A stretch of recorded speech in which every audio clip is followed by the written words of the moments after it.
दर्द जब हद से गुजर जाता है तो ऐसा जनसैलाब सड़कों पे उतर जाता है। मनीष कश्यप ने जो किया वो सही किया है। कैसे? उन्होंने जो है सच्चाई दिखाई, लोगों के अंदर वो जो गरीब तबके के लोग थे उनको इस चीज़ से अवगत कराया कि हमारे यहाँ जो बेरोजगारी है, सरकार को भी आईना दिखाया। मगर जिसने लोगों की सच्चाई को दिखाते हुए एक आईना दिखाया समाज को, ऐसे लोगों को अगर कोई छेड़ता है तो फिर तो दिक्कत तो हो ही जाती है। हमने इसलिए कहा कि देखिए वो गरीबों का मसीहा है, अगर गरीबों की कोई आवाज उठाने वाला अगर कोई है तो वो है मनीष कश्यप। और बिहार में मनीष कश्यप जैसा आज तक कोई माई का लाल पैदा नहीं हुआ जिसने गरीबों की आवाज उठाई हो। तो इस दमखम के साथ मैं कह सकता हूँ कि आने वाला 2025 मनीष कश्यप के लिए सीएम के लिए चुनौती करेगा और बिहार पूरी तरह से उसको सपोर्ट करेगा। डबल स्टैंडर्ड दिखा रहे हैं, दोगलापन दिखा रहे हैं। अब ये सड़कों पे है, बीजेपी इसको समर्थन दे रहा है और हमारा समर्थन अगला आगे कैसे कदम बनेगा, हम इस पे भी हमारी पार्टी विचार करें। नमस्कार, मैं रंजीत चौहान, आप देख रहे हैं न्यूज़ नेशन इंडिया। ये वीडियो आपने देखा, जो आपने ये वीडियो देखा, इसमें मनोज तिवारी मनीष कश्यप को सपोर्ट कर रहे हैं। जी हाँ साहब, वही मनीष कश्यप जिसने बिहार सरकार की नींद हराम कर दी है, जिसने बिहार सरकार को खुलेआम चैलेंज किया था और बिहार सरकार ने यूँ कह सकते हैं कि नफरत में या बेइज्जती में मनीष कश्यप को सलाखों के पीछे भेज दिया। वो मनीष कश्यप जो देश का सबसे बड़ा फेमस यूट्यूबर है, वो मनीष कश्यप जो सच तक न्यूज़ दिखाता है, वो मनीष कश्यप जो कई मुद्दों पर बड़े गर्मजोशी से अपनी बात को रखता है, आज वो मनीष कश्यप जेल के पीछे है। हमारे साथ बैठे हैं हमारे सहयोगी पत्रकार शालिग्राम चक्रवर्ती जी, और ये राजनीतिक विशेषज्ञ भी हैं। इनसे हम जानेंगे कि आखिर में मनीष कश्यप के मामले में बीजेपी ने जो स्टैंड लिया कि वो स्टैंड सही है। शालिक जी, क्या देखते हैं आप?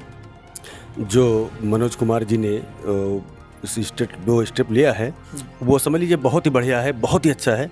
और ऐसा होना चाहिए कि जो चौथे स्तंभ को ललकारता है, जो सच्चाई की आवाज़ उठाता है, उसके लिए अगर भारतीय जनता पार्टी और ख़ास करके हमारे बिहार के रहने वाले जो हैं क्या नाम इनका, मनोज कुमार जी, इन्होंने सपोर्ट किया है, तो इसके लिए ही समझ लीजिए कि बहुत ही बड़ी बात है।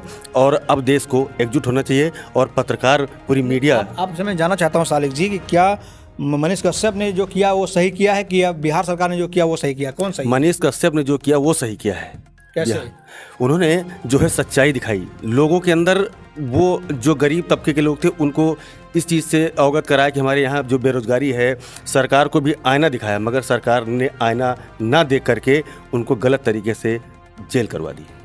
जैसा कि हमारे सहयोगी शालिक जी ने कहा कि मनोज तिवारी ने जो किया सही किया। आपको बता दें मनोज तिवारी कौन है? मनोज तिवारी बीजेपी के सांसद हैं। साथ साथ वो प्रदेश अध्यक्ष भी हैं दिल्ली के। और सबसे बड़ी बात है कि वो उनकी सरकार केंद्र में है। मतलब साफ है कि अब बीजेपी हल्ला बोलने जा रही है। बिहार में हल्ला बोलने जा रही है और बिहार में बीजेपी हल्ला बोलती है तो नीतीश सरकार की या तेजस्वी सरकार की नींद हराम हो जाएगी, उनकी नींव हिल जाएगी, सरकारें हिल जाएंगी, सरकारों में थल मच जाएगा।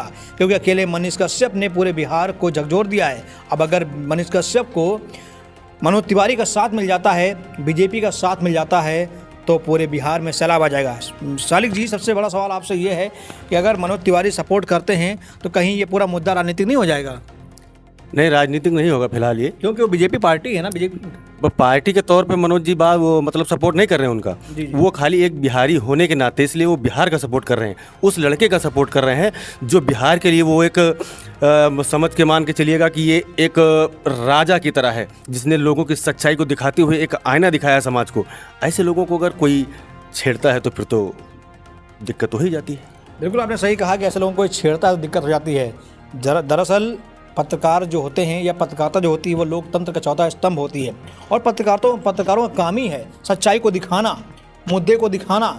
अगर कोई सरकार गलत करती है तो उसकी गलतियों को दिखाना, अगर सही करती है तो सही को दिखाना। अगर मनीष कश्यप ने अगर कुछ मुद्दों को उठाया तो इसमें कौन सा गुनाह कर दिया, कौन सी बड़ी गलती कर दी? लेकिन साहब गलती कर दी क्योंकि उन्होंने सरकार को खुलेआम चैलेंज कर दिया। और आप भी जानते हैं हमारे देश में जो नेता हैं, जो मंत्री हैं, उनको चैलेंज करने की औकात आम आदमी में नहीं होती है।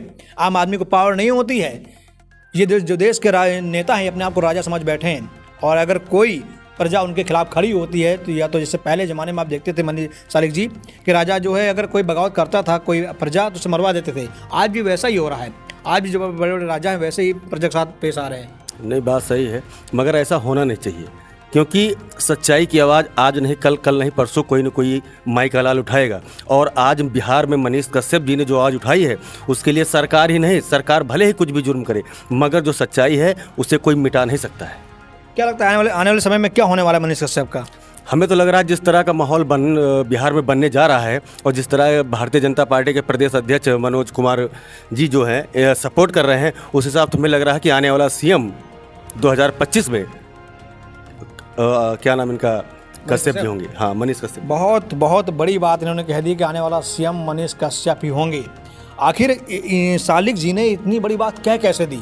क्योंकि मनीष कश्यप कोई राजनेता नहीं है, कोई पॉलिटिशियन नहीं, वो तो पत्रकार हैं। पत्रकारों को मुख्यमंत्री बनने का हक नहीं है। आपने कैसे इतनी बड़ी बात कह दी? हमने इसलिए कहा कि देखिए वो गरीबों का मसीहा है। अगर गरीबों की कोई आवाज़ उठाने वाला अगर कोई है तो वो है मनीष कश्यप। और बिहार में मनीष कश्यप जैसा आज तक कोई माई का लाल पैदा नहीं हुआ जिसने गरीबों की आवाज़ उठाई हो। तो इस दमखम के साथ मैं कह सकता हूँ कि आने वाला 2025 मनीष कश्यप के लिए, सीएम के लिए चुनौती करेगा और बिहार पूरी तरह से उसको सपोर्ट करेगा। क्या लगता है आपको कि वो जो है उनको सपोर्ट बिहार करेगा और या जो उनको टिकट कोई पार्टी देगी? कोई भी पार्टी नहीं देगी, फिर भी अगर वो खड़ा होगा अपनी उम्मीद के साथ, अपने विश्वास के साथ, अपनी सच्चाई के साथ, तो मुझे लग रहा है कि तब भी उसे कोई रोक नहीं पाएगा। बहुत बहुत बड़ी बात इन्होंने कह दी है। शायद बड़े बड़े नेताओं को ये बात हजम नहीं हो रही होगी, खासकर तेजस्वी यादव को। अगर मेरी वीडियो तेजस्वी यादव देख रहे हैं और नीतीश सरकार देख रही है तो शायद आपको शालिग्राम चक्रवर्ती की बात हजम नहीं होगी कि आने वाले समय में जो आपका मुख्यमंत्री है, जो बिहार का मुख्यमंत्री है, वो मनीष कश्यप है। मनीष कश्यप को इन्होंने क्यों मुख्यमंत्री बनाया है, इसके पीछे की वजह इन्होंने बता दिया है कि गरीबों के लिए लड़ने वाला शख्स है, मुद्दों की बात करता है, मुद्दों की बात करता है साहब, गलत को गलत कहता है, सही को सही कहता है। और लोकतंत्र में सबसे बड़ा जो काम है वो यही है कि हम गलत को गलत कह सकें और सही को सही कह सकें। लेकिन हमारे यहाँ तो गलत को गलत कहने पर सज़ा मिलती है, जेल मिलती है। अब चलिए हम आपका आखिरी कमेंट चाहेंगे सालिक जी से कि सालिक जी देश का नाम क्या कहना चाहते हैं, जो आजकल की राजनेता हैं, जो आजकल पॉलिटिशियन हैं, उनके बारे में क्या कहना चाहेंगे आप? हमारा कहने का मतलब है सभी राजनेताओं को ईमानदारी से काम करिए, गरीबों तक जो भी योजनाएं हैं उनको पहुंचाइए और कभी भी ऐसी घटना ना घटे जैसे आज मनीष कश्यप ने सच्चाई के लिए पूरे बिहार में एक अपना एक अलग से माहौल बनाया है। उसी तरह हर राज्य में अगर हर मनीष कश्यप एक राज्य में आएगा तो इसलिए सरकार को दिक्कत भी हो सकती है। और सरकारें फिलहाल इसको पूरी तरह से हल्के में ना लेकर के उसको पूरे मैनेजमेंट के साथ, गरीबों के साथ खड़ी हो, इसी में सरकार की भलाई है। बहुत बहुत धन्यवाद आपका सालिक जी। और सालिक जी ने जो कहा कि हमें लगता है कि आप लोग गौर से सुन रहे होंगे और आप लोग भी अपनी राय कमेंट बॉक्स में ज़रूर देंगे कि आने वाले समय में मनीष कश्यप का क्या रोल होना चाहिए देश के लिए, क्या मनीष कश्यप को बनना चाहिए, क्या नहीं बनना चाहिए, तो आने वाला वक्त बताएगा। लेकिन फिलहाल इस समय की जो बड़ी खबर ये है कि बीजेपी पार्टी ने मनीष कश्यप को सपोर्ट कर दिया है। और आप जानते हैं बीजेपी पार्टी जहाँ घुसती है वहाँ उथल पुथल मचा देती है, वहाँ हड़कंप मच जाता है, वहाँ भूचाल आ जाता है, वहाँ भूकंप आ जाता है। मुझे लगता है कि आने वाले समय में बिहार में भी भूकंप आने वाला है और इस भूकंप के वजह से तेजस्वी यादव और नीतीश कुमार की नींव भी हिल सकती है। हम चाहेंगे आप लोग अपनी राय जरूर दें। बहुत बहुत धन्यवाद।